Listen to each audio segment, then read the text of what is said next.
Good evening, Shamita. How are you?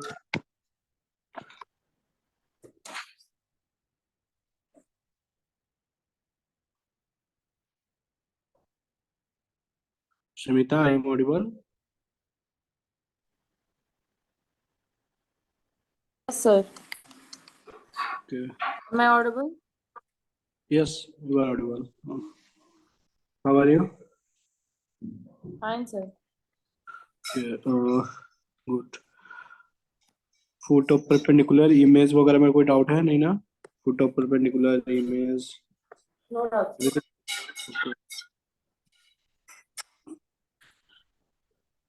देखिए, एक आपका लाइन का इक्वेशन होगा और एक प्लेन का होगा, तो आप कैसे सॉल्व करेंगे? पॉइंट का लाएंगे। अगर आपको पॉइंट ऑफ इंटरसेक्शन लाइन और प्लेन का बताना होगा, जैसे एक लाइन है और एक प्लेन है, दोनों एक जगह पे कहाँ पे इंटरसेक्ट, तो इंटरसेक्शन पॉइंट कैसे फाइंड करते हैं वो आपको जैसे इसका नाम है सॉल्विंग लाइन एंड प्लेन। तो आप गेस कीजिए कि किस तरह से आप क्या मेथड होगा इसको सॉल्व करने का। जैसे आपके पास मेथड क्या होगा, एक प्लेन है, ये प्लेन है आपका, और एक ये जो लाइन है ए, इसको इंटरसेक्ट कर रहा है, जो इंटरसेक्ट पॉइंट प्लेट क्यू पे कर रहा है। तो क्यू पॉइंट का अगर आपको पूछा जाएगा कि क्यू पॉइंट क्या होगा, तो कैसे निकालेंगे? जैसे कि आपका दोनों इक्वेशन गिवन होगा, लाइन का इक्वेशन गिवन होगा। देखिए लाइन का जैसे x-1/4 कंप्लीटली लिख देता हूँ, तो मेथड पहले दे देता हूँ कैसे कहते हैं। मेथड क्या होने वाला है, क्या करेंगे कि जो आपका लाइन का जो लाइन का इक्वेशन होगा इज इक्वल टू लैम्डा करके इक्वेट एक्स वाई जेड का वैल्यू फिर प्लेन में पुट कर देंगे, प्लेन के इक्वेशन में। तो वहां से लैम्डा जो अननोन है वो आ जाएगा, तो हमें पॉइंट मिल जाएगा। यही मेथड है। तो मेथड क्या है कि take a general point on the line. आप एक जनरल पॉइंट लाइन पे जूम करेंगे, point on line, and substitute कर देंगे प्लेन के इक्वेशन में। सब्स्टिट्यूट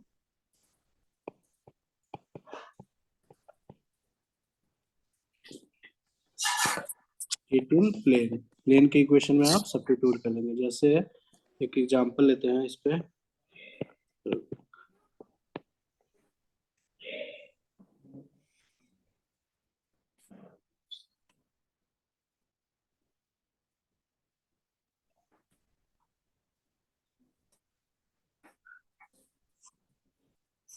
आपको फाइंड करना है the point of intersection.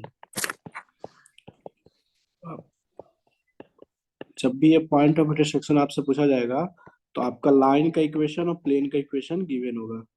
Of the line and plane, plane और लाइन का इंटरसेक्शन बताना है।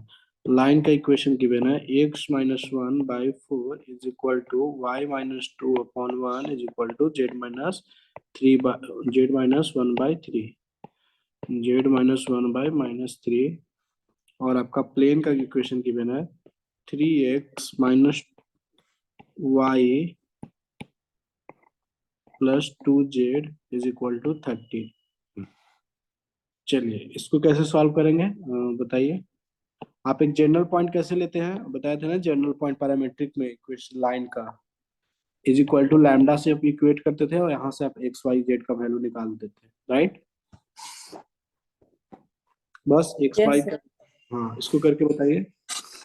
हाँ, sir.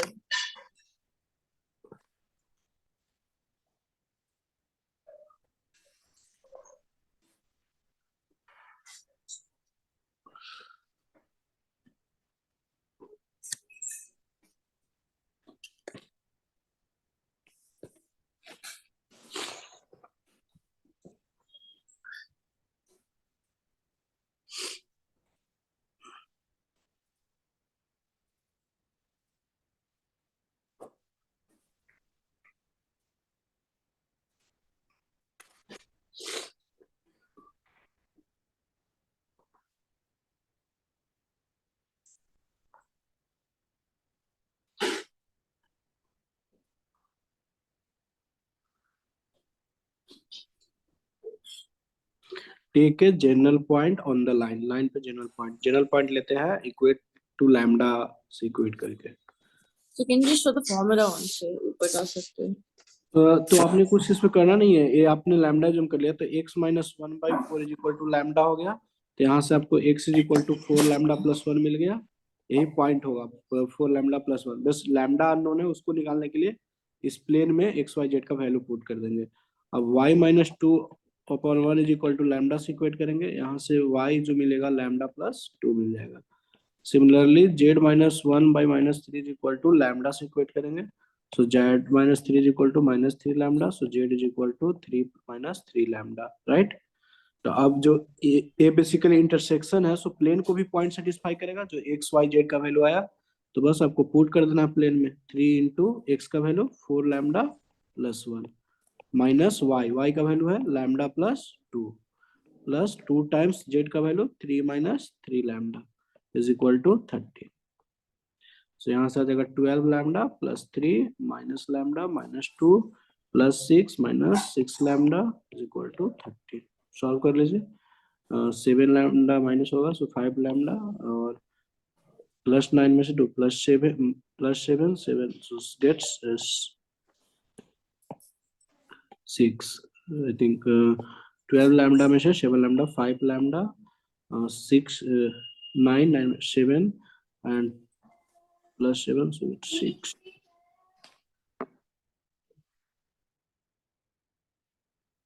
Oh, 1 second. Plus 3 minus lambda minus 2 minus 6. One second, यहाँ पे मिस्टेक है, यहाँ जेड जेड जेड जेड में मिस्टेक है, जेड माइनस 1 अपन माइनस 3 इक्वल टू लैम्डा ना, माइनस 3 लिख दिया था मैंने, यहाँ पे देखिए z minus 1, so z is equal to आ जाएगा आपका 1 माइनस 3 लैम्डा, राइट? सो यहाँ पे 2 times 1 minus 3 lambda is equal to 30। तो 12 lambda plus 3 minus lambda minus 2 plus 2 minus 6 lambda is equal to 30। Lambda आ जाएगा, सॉल्व कर लीजिए, सो आ जाएगा 5 lambda is equal to 10। So get lambda is equal to 2। तो पॉइंट क्या हो जाएगा, ये पॉइंट हो जाएगा, एक्स का वैल्यू लैम्डा का वैल्यू 2 पुट कर दीजिए, तो x is equal to 4 into 2 plus 1 that is 9, y is equal to क्या था आपका लैम्डा प्लस 2 था, तो y इज इक्वल टू आ जाएगा 2 plus 2 that is 4, z is equal to 1 minus 3 lambda 3 into 2 that is minus 5। So 9 4 minus 5 यही आपका point of intersection था, 9 4 माइनस 5। तो आइडिया लग गया ना कैसे सॉल्व करते हैं? Yes, sir. जनरल पॉइंट लेते हैं लाइन पे इस तरह से लैम्डा इक्वल टू जम करके, और जनरल क्योंकि इंटरसेक्शन है तो प्लेन को भी सेटिस्फाई करेगा, तो एक्स वाई का वैल्यू प्लेन में पुट कर देना। अब प्रोजेक्शन कैसे लेंगे, कोई लाइन सेगमेंट होगा उसका प्रोजेक्शन प्लेन पे कैसे लेंगे, हमारा टॉपिक है। प्रोजेक्शन पहले ही बताया ना वेक्टर में, प्रोजेक्शन आपका एक प्रोजेक्शन ऑफ लाइन सेगमेंट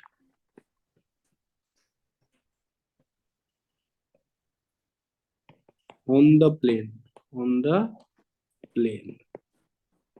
आपका ए और बी वेक्टर का, जैसे यहाँ पे आपने पढ़ा था कि ए वेक्टर का projection on the B vector लेना होता था, तो आप क्या करते थे, A vector dot B vector upon magnitude of B से डिवाइड करते थे, जिसमें ऑन होता था उसको नीचे रखते थे, राइट? ये होता था ना प्रोजेक्शन। हाँ सर। तो यहाँ पे जैसे आपका अगर पॉइंट होगा वेक्टर फॉर्म में ना, बेसिकली एक लाइन सेगमेंट होगा, जैसे लेट सपोज कि एक पी पॉइंट है, दैट इज आप उसको बोल लीजिए कि x1 y1 z1, ये आपका x1 y1 z1 पॉइंट है, और q कोई पॉइंट है जो कि x2 y2 z2 है, तो इससे एक वेक्टर फॉर्म होगा pq vector, right? Basically line segment pq line segment होगा, इसका बेसिकली आपको प्रोजेक्शन लेना है ऑन द प्लेन। एक कोई प्लेन है, ए प्लेन है आपका, लेट सपोज कि ए प्लेन का इक्वेशन है ax plus b y plus c z plus d is equal to 0। एक लाइन सेगमेंट है पी क्यू, पी है जो पॉइंट है वो x1 comma y1 comma z1 है, आपका क्यू पॉइंट है x2 comma y2 comma z2। तो बेसिकली पी क्यू क्या हो गया, लाइन सेगमेंट लाइन। सो इसका आपको प्रोजेक्शन लेना है इस प्लेन पे, पी क्यू पॉइंट का बेसिकली प्रोजेक्शन लेना है आपको प्लेन पे।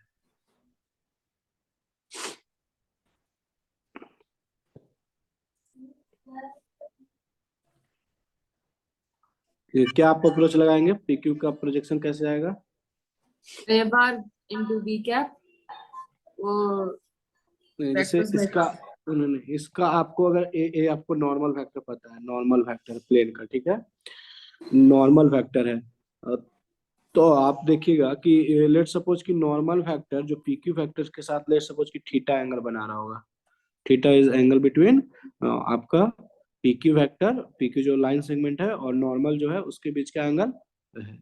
अब इसको मैं अगर इससे ज्वाइन कर दूं तो ट्रायंगल फॉर्म होगा, राइट?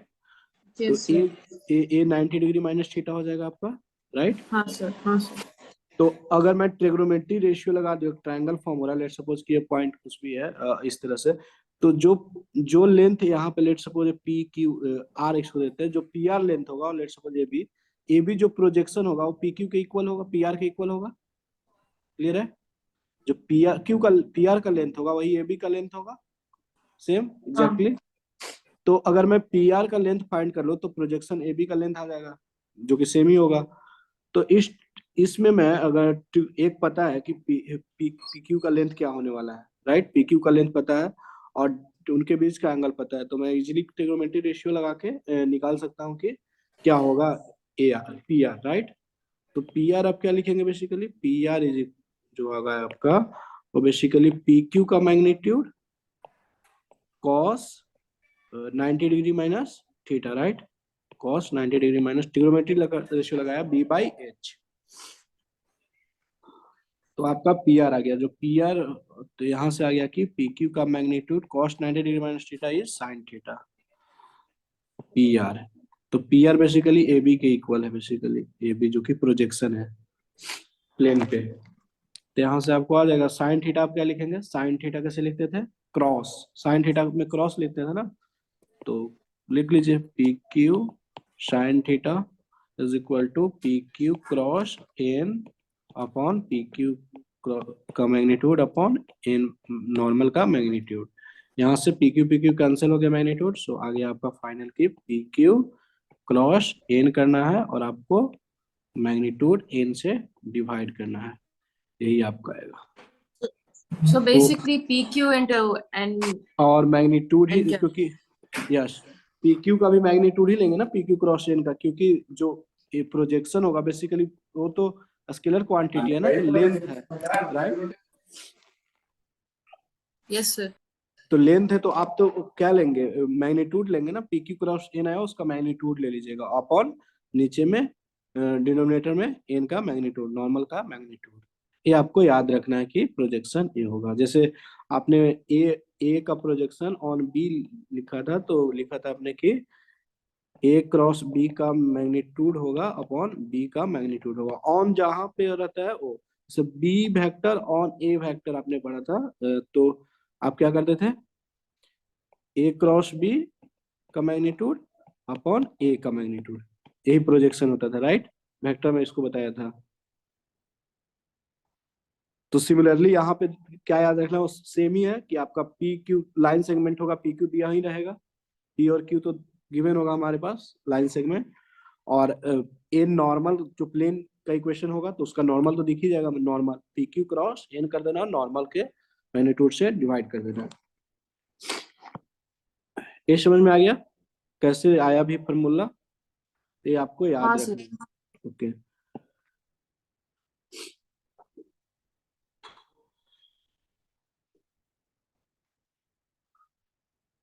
अदिति इस समझ में आया ये चीज, प्रोजेक्शन कोई भी लाइन सेगमेंट, पीक्यू एक लाइन सेगमेंट है, लाइन का एक पार्ट है, हाँ sir.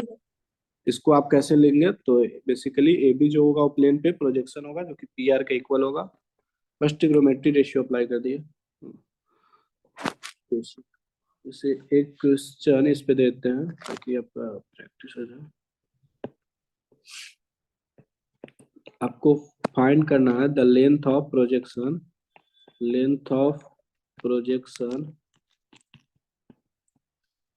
Of the line segment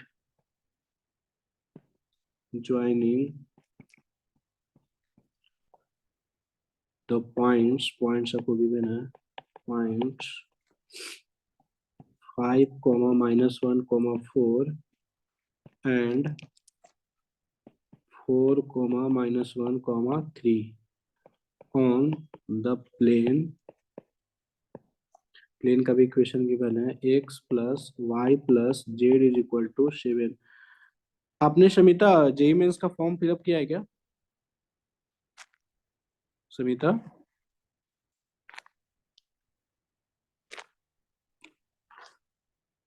Samita आप जेईई मेंस का एग्जाम दे रहे हैं इस बार? हाँ अप्रैल में दे रही हूँ सर। अच्छा जनवरी सेशन नहीं दे रहे आप? क्या सर? जनवरी सेशन नहीं दे रहे आप, अप्रैल में दे रहे हैं आप? ओके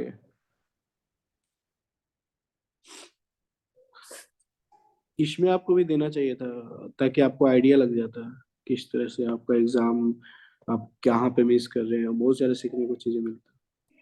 कोई नहीं, आप अप्रैल में आप जेई मेंस के लिए आपका पास 3 चांस होता है मैक्सिमम, एक 12th के साथ, एक 12th के बाद, एक 12th के बाद देन। और पर जेई एडवांस के लिए 2 ही चांस होता है, एक 12th के साथ, एक 12th के बाद।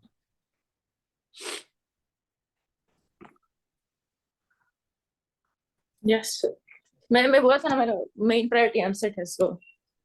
अच्छा अच्छा, नहीं नहीं एग्जाम दे देना चाहिए आपको, अगर फॉर्म फिलअप किया तो एग्जाम दे देना चाहिए। हाँ मैं एग्जाम दे रही हूँ दैट्स फॉर श्योर, पर अप्रैल में दूंगी। ओके आदित्य आप तो 11 क्लास में ना? हाँ सर। तो आप अभी से ही अच्छे से प्रिपरेशन स्टार्ट करते रहिए तैयारी, ज्यादा से ज्यादा प्रॉब्लम सॉल्व कीजिए। पीवाई की जरूर से जरूर लगाइए, जो भी चैप्टर कंप्लीट हो रहा है उससे पीवाई की, क्योंकि क्या होता है कि क्वेश्चन जो बनते हैं जैसे उनके पास एक लिमिटेड क्वेश्चन है कि सारे टॉपिक्स एक लिमिटेड है और हर टॉपिक से पूछ ही चुके हैं, तो वो बस क्या कर रहे हैं अब कि जो भी क्वेश्चन है पहले का उसी में डाटा चेंज करके थोड़ा सा मॉडिफाई करके कुछ भी करके क्वेश्चन बना रहे हैं। ऐसा नहीं है कि वो बहुत ज्यादा अलग ही बना रहे हैं, जो है उसी एग्जिस्टेंस में वो डिफरेंट थोड़ा कर रहे हैं। और जेई मेंस क्या करता है कि जेई एडवांस का क्वेश्चन को कट करके थोड़ा सा छोटा है जैसे भी कर करके उसको बना देता है फिर से, या फिर पहले के ही में मॉडिफाई करके। और अब इतना ज्यादा क्वेश्चन हो चुका है कि आप अगर पीवाई की कर लेते हैं तो सफिशियंट हो जाता है। अगर आप पीवाई क्यू कर ले रहे हैं तो सफिशियंट है, मोर देन एनफ है।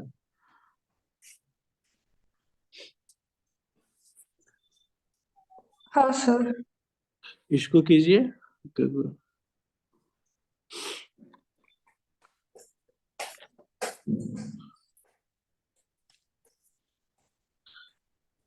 ये फॉर्मूला है आपका पी क्यू क्रॉस एन का मैग्नीट्यूड अपॉन एन का मैग्नीट्यूड। एन क्या है? नॉर्मल वेक्टर प्लेन का।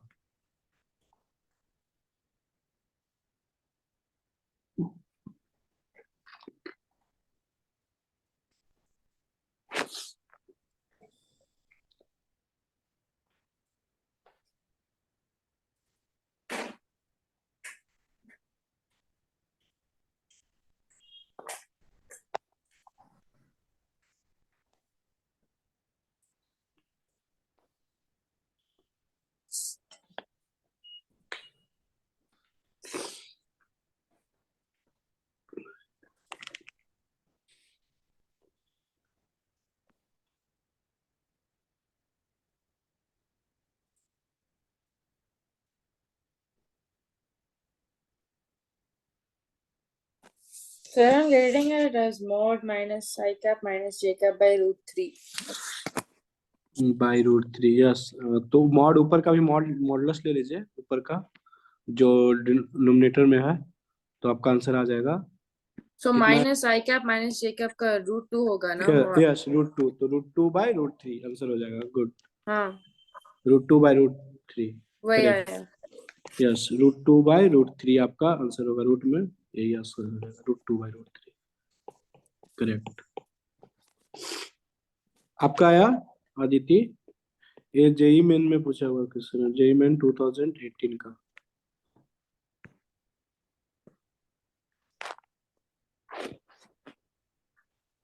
Aditi, you got the answer? P Q निकाल लीजिए, पी पॉइंट हाँ आपको सर। पता। Okay good, P Q.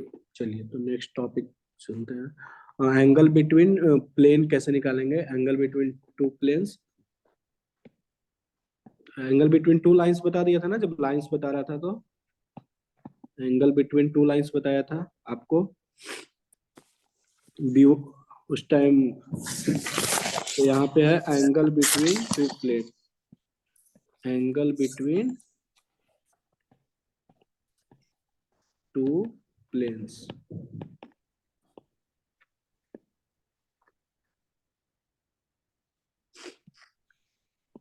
क्या होता था angle between two lines Aditi? जैसे इस तरह से अगर टू लाइन होता था, आपने को जब लाइन बता रहा था, पढ़ा रहा था तो बताया था, ये डायरेक्शन रेशियो B1 होता था, ये B2 होता था, ये लेट्स सपोज ये L2 लाइन है, L1 लाइन है, दोनों के बीच का एंगल है थीटा।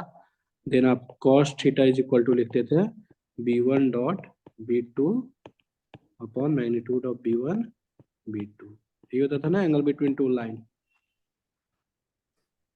डायरेक्शन रेशियो जैसे लाइन L1 आपका इस तरह से होगा, A1 plus A1 vector plus lambda times B1 vector, L2 जो होगा वो basically so A2 vector plus mu times B2 vector. तो हमें लाइन के लिए बेसिकली डायरेक्शन रेशियो, एंगल के लिए डायरेक्शन रेशियो काम होता है, तो B1 B2 का डॉट अपॉन ए, आप ये कर देते हैं। सिमिलरली यहाँ पे आपका प्लेन में पढ़ना है, प्लेन यहाँ पे क्या अप्रोच लगाएंगे? आपको हमेशा प्लेन में क्या होता है, नॉर्मल वेक्टर पता होता है ना, नॉर्मल वेक्टर।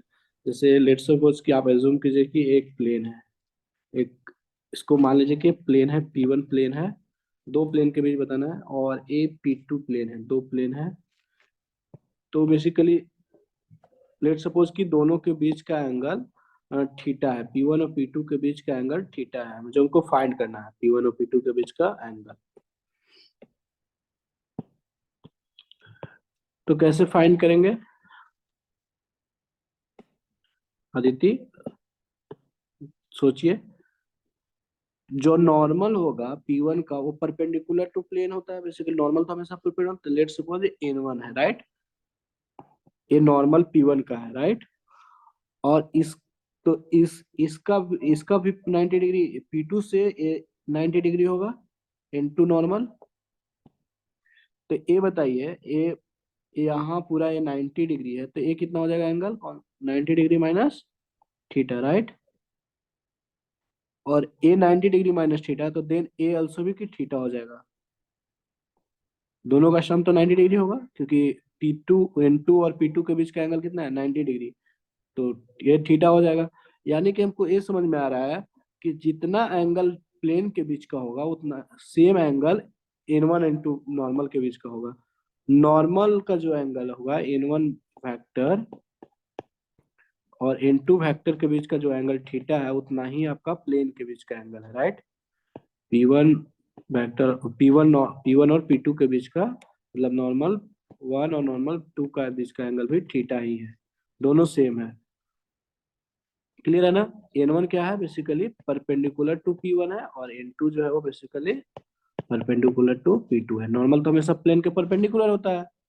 इसी को तो अब हमें दो वेक्टर पता है, तो इजीली एंगल निकाल सकते हैं डॉट प्रोडक्ट यूज करके, राइट?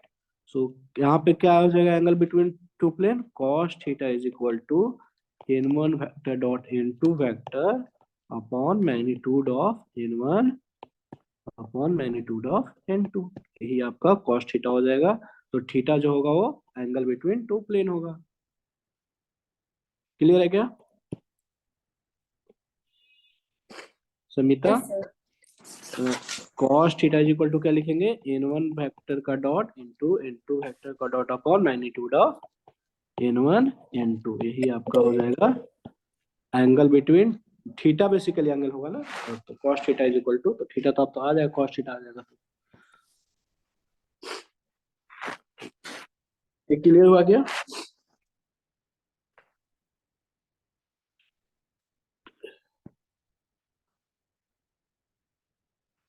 एंगल बिटवीन लाइंस तो पता है, angle between two lines b1 dot b2 upon magnitude of b1 b2। Angle between line and plane होगा तो क्या आप करेंगे, जैसे नेक्स्ट हमारा होगा, अगर ऐसा भी तो हो सकता है ना कि लाइन और प्लेन के बीच का एंगल पूछा जाए, ये आपका था टू प्लेन के बीच का एंगल, ये आपका होगा एंगल बिटवीन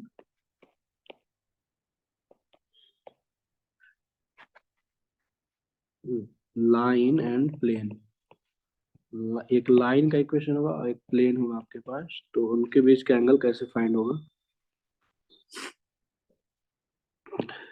सोचिए कैसे फाइंड करेंगे।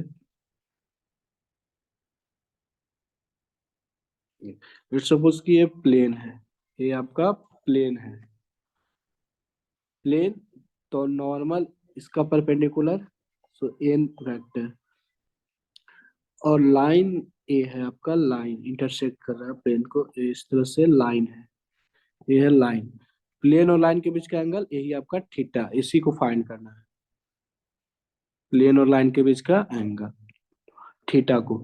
तो ए कितना डिग्री हो जाएगा ये बताइए, नॉर्मल और लाइन के बीच का 90 डिग्री माइनस थीटा, क्लियर है पूरा, तो ये 90 डिग्री माइनस थीटा हो गया। और लाइन जो होगा उसका, जैसे लाइन का इक्वेशन आपके पास होगा आर वेक्टर लाइन, लाइन का इक्वेशन है कि A vector plus lambda times B vector, A plus lambda times B vector, ये लाइन का इक्वेशन है आपका। और आपके पास प्लेन का इक्वेशन है कि r dot n is equal to D,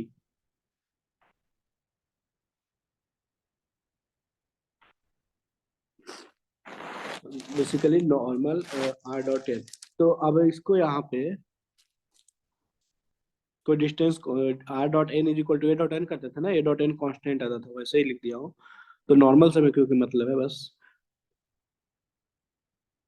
बताइए कैसे निकालेंगे, सेम कॉस्ट थीटा यूज कर देंगे, जो कि अगर मैं निकाल लूँ नॉर्मल और लाइन के बीच का एंगल, राइट, तो आ जाएगा।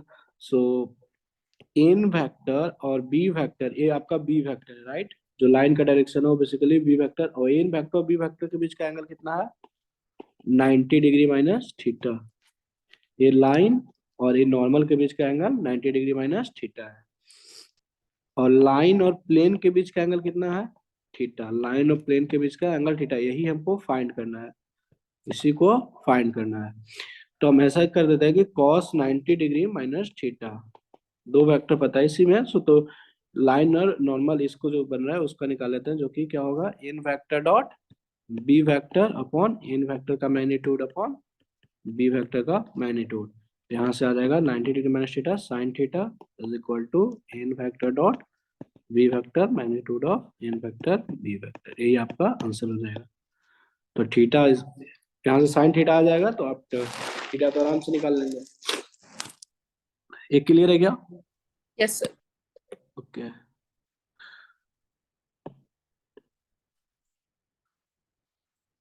जैसे एक क्वेश्चन इस पे करना जरूरी है आपके पास है, if the angle between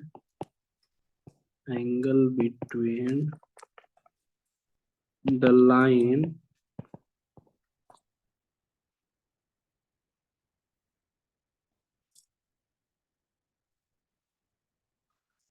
x equal to y minus 1 by 2 is equal to z minus 3 upon lambda, and the plane x plus 2y plus 3z is equal to 4 is cos inverse root under 5/14, root under 5/14, दोनों का root है बहुत का। Then आपसे lambda का value पूछा गया, lambda equals to, ये भी मेन का सवाल है, जेई मेन का।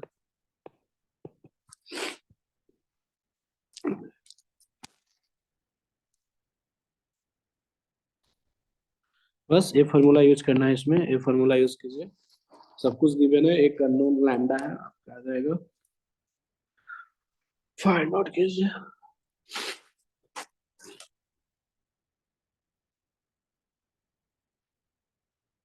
आपका तो बस लाइन का डायरेक्शन से मतलब है जो कि, और प्लेन का नॉर्मल से।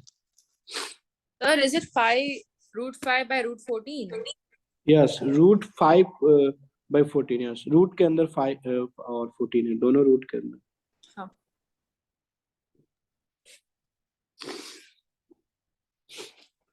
ये जस्ट फॉर्मूला अप्लाई कीजिए, आपको कॉस इनवर्स दिया हुआ है, कॉस इनवर्स इतना, तो साइन इनवर्स निकल जाएगा ना, साइन थीटा निकल जाएगा बेसिकली। ट्रिग्नोमेट्री रेशियो बस यूज कर देना है, कॉस इनवर्स रूट अंडर 5/14 को थीटा मान लेंगे, तो कॉस थीटा रूट अंडर 5/14, तो साइन थीटा आपको आ जाएगा, साइन थीटा का फॉर्मूला आपको बस पता है, do it.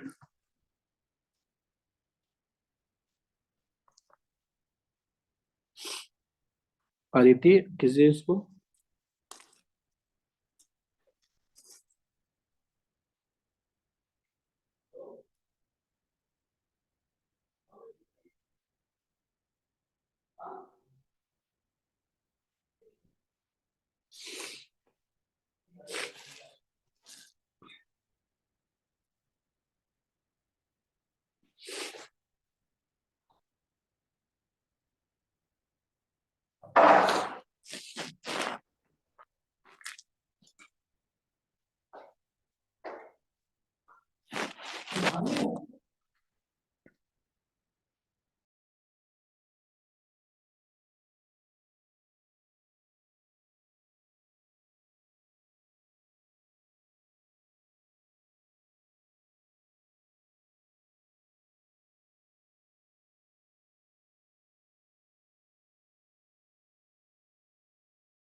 Shamita, you got the answer?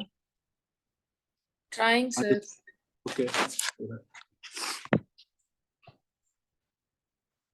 Just apply this formula.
आ गए।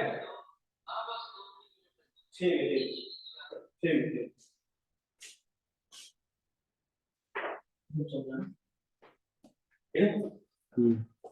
बैडमिंटन खेलोगे?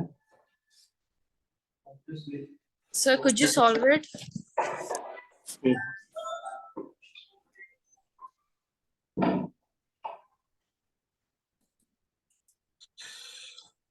Sir, can you solve?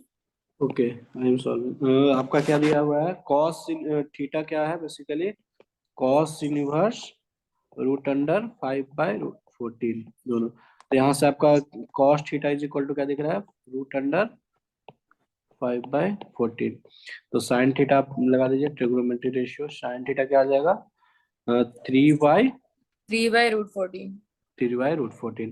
Sign आपका नॉर्मल वेक्टर है i cap plus 2j cap plus 3k cap, और बी वेक्टर है आपका, देखिए x/1 है ना बेसिकली, तो i cap plus 2j cap plus lambda k cap. B vector दिख रहा है?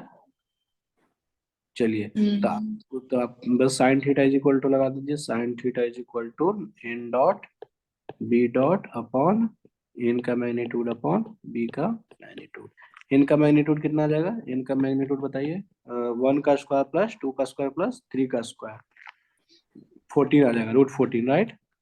और सिमिलरली बी का मैग्नीट्यूड आपका आ जाएगा 4/5, √5 प्लस लैम्डा स्क्वायर आ जाएगा ना? sir.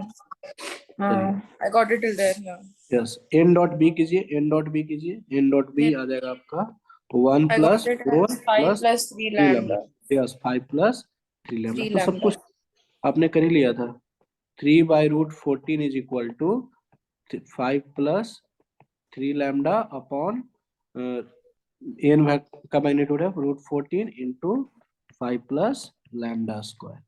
14 से 14 कैंसिल आउट, आपका आ गया 3 times 5 plus lambda square is equal to 5 plus 3 lambda. अब क्वाड्रेटिक इक्वेशन है, इसको सॉल्व कर लीजिए। क्वाड्रेटिक इक्वेशन को स्क्वायरिंग करके सॉल्व कर लीजिए। तो बोथ साइड स्क्वायर कर दीजिए, squaring both side. Sir. Root में है ना आपका, तो आपका आ जाएगा 9 times 5 plus lambda square is equal to 25 plus 9 lambda square plus 30 lambda. यहाँ से आ जाएगा 9 लैम्डा, 9 इधर भी 9 लैम्डा स्क्वायर, इधर भी 9 लैम्डा स्क्वायर ले लीजिए सर, तो cancel. So 45 is equal to 25 plus 30 lambda. So we get के 20 is equal to 30 lambda. So lambda is equal to 2/3, 20/30, 2/3 इसका Sir, I आंसर है। didn't get. I think I got till there and I didn't do quadratic equation properly. I got यहाँ पे quadratic equation, I couldn't solve it, sir. हाँ उधर गलती किया. Okay okay, अच्छा यहाँ पे आपने गलती, यहाँ पे आपने स्क्वायरिंग नहीं किया होगा I think, right? Okay, Aditi आपसे हो गया था? नहीं सर, पर अभी समझ समझ में आ गया। समझ में आ गया ना? ओके, अच्छा मैंने एक पॉइंट बताया था, प्लेन का इक्वेशन इन इंटरसेप्ट फॉर्म, याद है? प्लेन का इक्वेशन इन इंटरसेप्ट फॉर्म, जैसे लाइन का इक्वेशन इंटरसेप्ट फॉर्म में पढ़े थे आपने, याद है? देखिए ये वाला पॉइंट बताया था, x by a plus y by b plus z by c is equal to 1 होता है, right? X x intercept a comma zero मतलब सिर्फ एक्स कोऑर्डिनेट होगा और बाकी वाई और जेड जीरो होता है, तो एक्स इंटरसेप्ट होता है। Y intercept zero comma b comma zero, z intercept zero.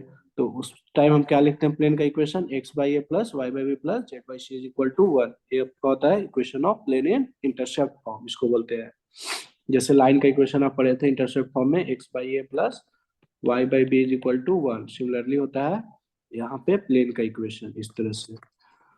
तो इस चीज को एक एक चीज पे आपसे सवाल पूछा जाता है जेई में, एक एक हर एक छोटे छोटे टॉपिक से मतलब उसको मिक्स करके सवाल बनाया जाता है। तो आप इसे देख लीजिए, ये प्लेन है, आपको प्लेन पासिंग थ्रू आपको पॉइंट दिया हुआ है, passing through the points 0, -1, 0 and 0, 0, 1 and making angle. अब देखिए यहाँ पे क्या किया है, अब कौन सा इंटरसेप्ट दिया हुआ है, y इंटरसेप्ट। यहाँ पे क्या दिया हुआ है, z इंटरसेप्ट। अब बोला गया है कि मेकिंग एंगल्स जो है, angles π/4 with the plane,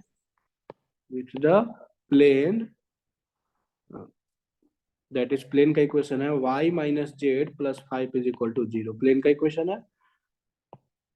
also passes through point आपसे पूछा जा रहा है, passes through point, through the point. जब भी पासेस थ्रू द पॉइंट पूछा जाएगा ना, तो आपको ऑप्शन वाला क्वेश्चन होगा, वो ऑप्शन से चेक करना होता है कि कौन सा ऑप्शन सही है, -√1, -4 जो सेटिस्फाई कर रहा होता है। बी आपका सॉल्व तो करना ही पड़ेगा, √2, -1 और 4। आपका सी है -√2, -1, -1। डी है आपका √2, 1, 4।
आपका बेसिकली क्या टारगेट होगा, आपका टारगेट, आपको यहाँ पे क्या छोड़ा गया है, दो प्लेन के बीच का एंगल दिया हुआ है बेसिकली। देखिए एक तो प्लेन, देखिए तो इस फॉर्मूला को यहाँ पे यूज करने के लिए यहाँ पे है angle between two plane, a cos theta is equal to n1 dot into upon magnitude of n1 into angle between two planes पे सवाल है, इनडायरेक्टली सवाल इसी को इनडायरेक्टली है।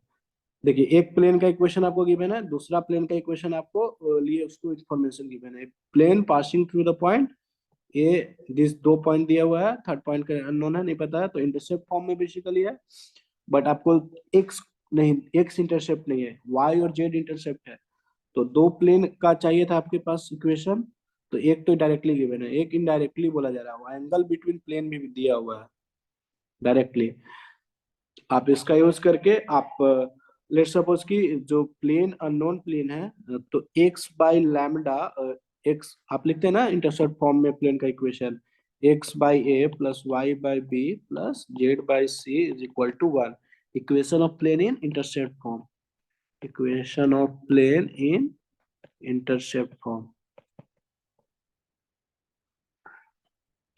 तो x बाई इसको मान लीजिए कि a एक है और प्लस y बाई आपका -1, y इंटरसेप्ट दिया हुआ है -1 प्लस z इंटरसेप्ट भी 1 दिया हुआ है इक्वल टू 1।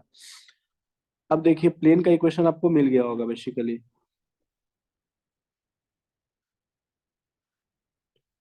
देख के बताइए यहाँ पे प्लेन का इक्वेशन क्या है basically, -x plus ay plus az -az is equal to minus का a। आपका ये प्लेन का इक्वेशन है। बस माइनस ए से मल्टी एलसीएम माइनस ए हो गया ना, तो माइनस ए से मल्टीप्लाई किया, सो ये आपका प्लेन का इक्वेशन मिल गया। बहुत साइड सोचे कि माइनस ए से मल्टीप्लाई किया हूँ, माइनस ए से मल्टीप्लाई बहुत साइड किया, तो आपका प्लेन का इक्वेशन इन जनरल फॉर्म में मिल गया आपका।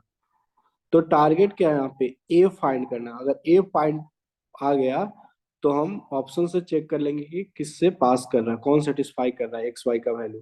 ये बेसिकली क्या गिवन है, एक्स वाई जेड का ही तो वैल्यू गिवन है, तो एलएचएस सारे चीज जो सेटिस्फाई कर रहा होगा।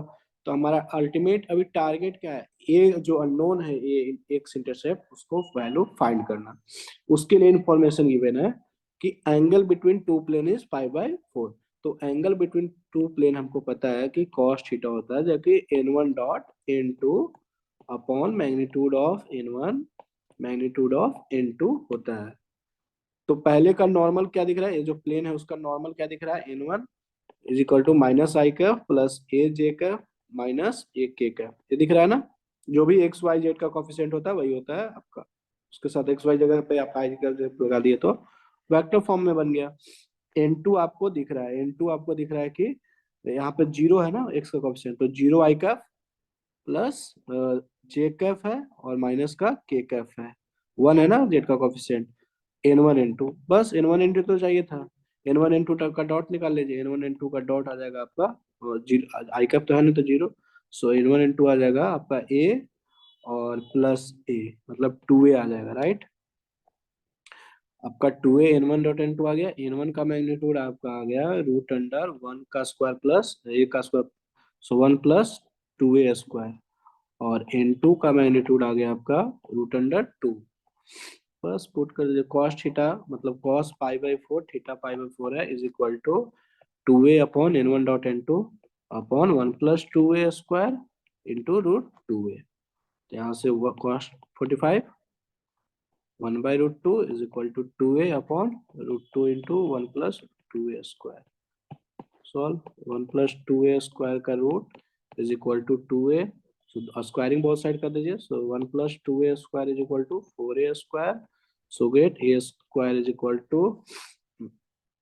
1/2, so a is equal to plus minus 1/2।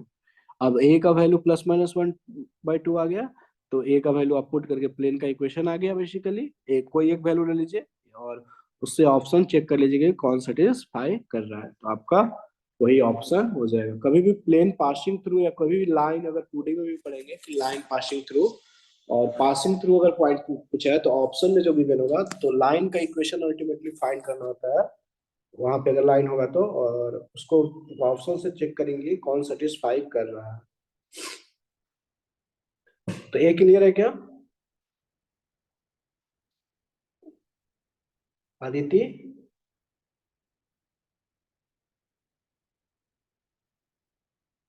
Yes, sir. Got it. Okay, Shamita any doubt, इसमें कोई डाउट है? No, sir. Okay,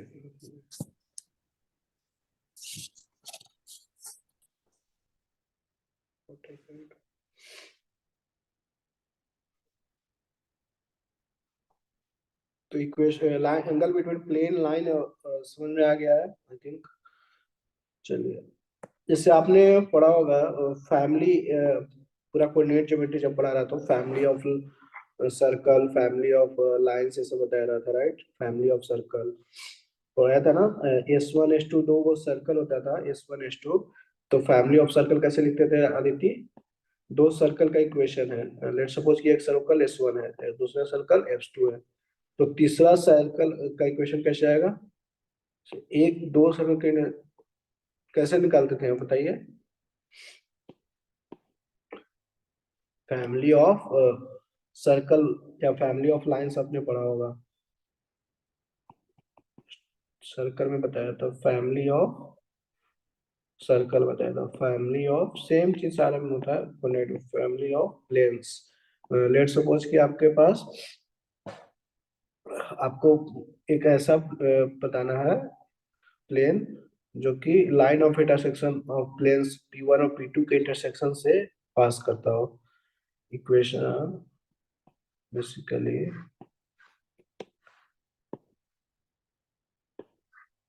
equation of plane passing through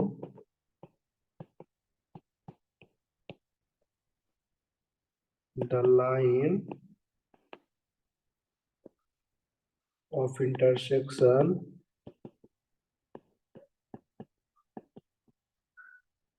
of planes P1 and P2। आपका हो जाएगा P1 plus lambda times P2 is equal to 0। तो आपका unknown क्या है, लैम्डा। तो लैम्डा का वैल्यू फाइंड करने के लिए आपको इंफॉर्मेशन गिवन होगा कि जो पास किस पॉइंट से कर रहा है, सब आपको गिवन होगा। यहाँ पे क्या है, अननोन लैम्डा। जैसे आपने सर्कल का ही पढ़ा होगा कि दो सर्कल है, वो उसके इंटरसेक्शन से थर्ड सर्कल पास कर रहा है, तो उसका क्या इक्वेशन होगा। तो लेट्स सपोज कि x1 सर्कल है, s2 है, तो आपने पढ़ा था कि h1 plus lambda times s2 is equal to 0 होगा family of circle. Similarly line का पढ़ा था कि l1 plus lambda times l2 is equal to 0 होता है। तो सेम चीज यहाँ पे भी है कि इक्वेशन ऑफ प्लेन में P1 plus lambda times Pt equal to 0 होगा। तो अननोन क्या है, लैम्डा। लैम्डा क्या होगा, हमेशा लैम्डा एक स्केलर क्वांटिटी हो, बिलोंग्स टू रियल नंबर होगा, -0। Lambda belongs to real number -0।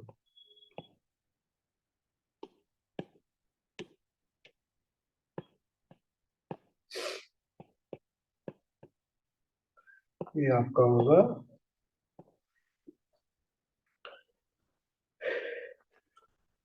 Family of planes.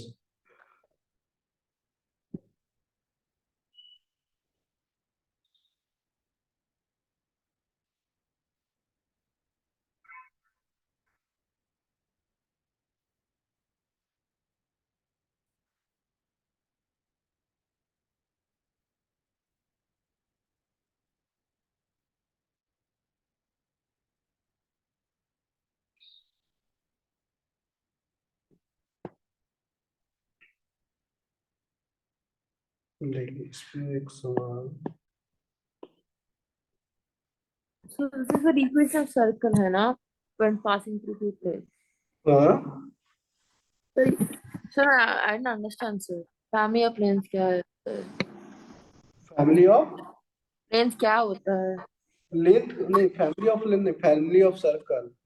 आपको पढ़ाया था ना family of circle, coordinate geometry जब जब पढ़ा रहा था तो फैमिली ऑफ सर्कल पढ़ाया था आपको। जैसे आपको दो सर्कल पता होता था, इक्वेशन दो सर्कल का। लेट सपोज कि आपका ये सर्कल है S1 और ये सर्कल S2 है। आपको फाइंड करना है सर्कल जो कि दोनों से पास कर रहा हो। तो आप लिखते थे कि S1 plus lambda times S2 होगा, जो कि इक्वल टू 0। ये थर्ड सर्कल को देगा जो कि पास कर रहा होगा। और यहाँ से लैम्डा निकालने के लिए आपके पास इंफॉर्मेशन होता था, तो आप वहां से लैम्डा निकाल के आप थर्ड सर्कल का इक्वेशन इजीली बता देते थे। तो इसी तरह आपका होगा सिमिलरली प्लेन का, कि अगर दो प्लेन है और उसका इंटरसेक्शन सबको प्लेन बताना है, तो P1 plus lambda times Pt equal to 0 होगा। तो देखिए एक प्लेन है आपका, एक प्लेन है और एक प्लेन है। ये 3D में विजुअलाइज नहीं कर पाएंगे, तब दिखेगा। बेसिकली इस कुछ इस तरह से होगा, जो कि इंटरसेक्शन होगा और एक प्लेन एक फॉर्म हो रहा होगा दोनों के इंटरसेक्शन से। तो जो थर्ड का जो होगा वो बेसिकली हमेशा P1 plus lambda times P2 equal to 0 आएगा। ठीक है, यही आपका फैमिली ऑफ प्लेन्स होगा। तो इसके लिए आपको जैसे इंफॉर्मेशन गिवन हुआ है, एक क्वेश्चन लेते हैं, समझ में आ जाएगा। जैसे आपका the equation of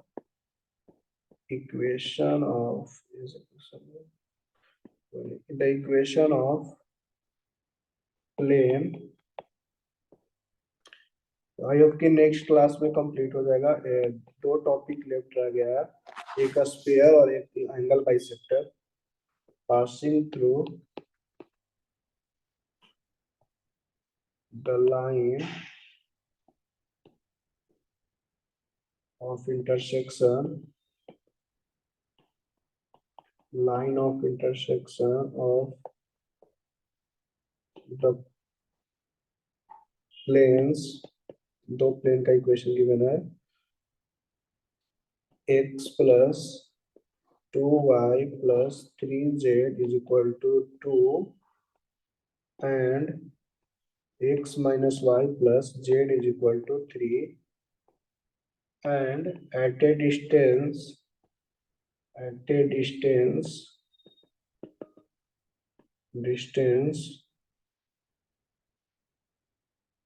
2 by root 3। देखिए ये जो इंफॉर्मेशन है वो लैम्डा निकालने के लिए दिया हुआ है। फ्रॉम द पॉइंट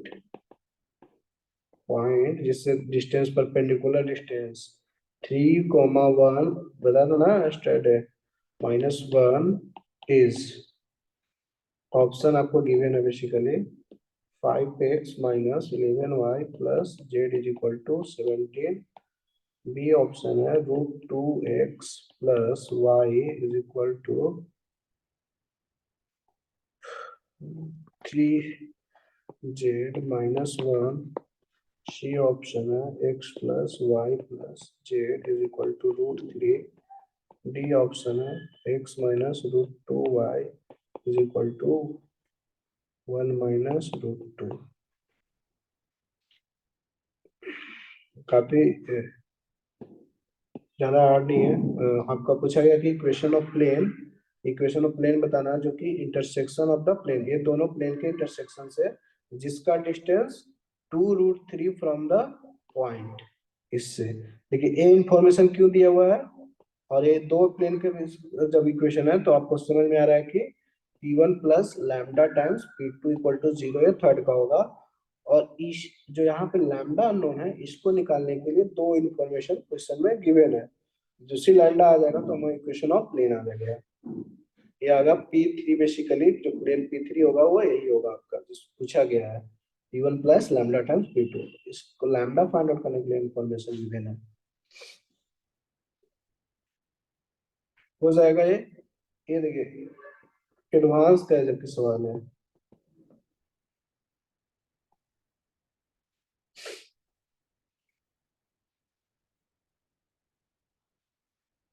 आप ऐसा कोई जरूरी नहीं है कि आप P1 प्लस ही लैम्डा टाइम्स हमेशा P2 करें, आप ऐसे भी कर सकते हैं P2 plus lambda times P1 equal to 0, ये भी कर सकते हैं, कोई दिक्कत नहीं है,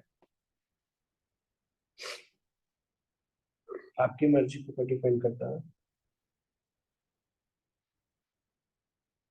शमिता आप कर लेंगे, ट्राई कीजिएगा homework. Aditya you can try.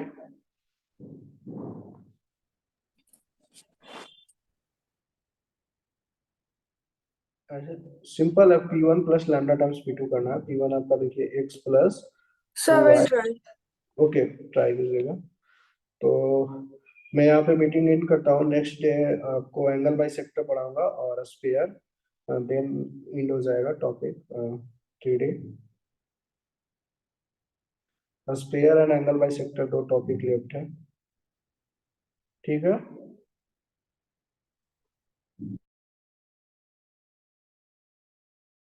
तो 5 के नेक्स्ट क्लास से आपका स्टार्ट हो जाएगा कैलकुलस।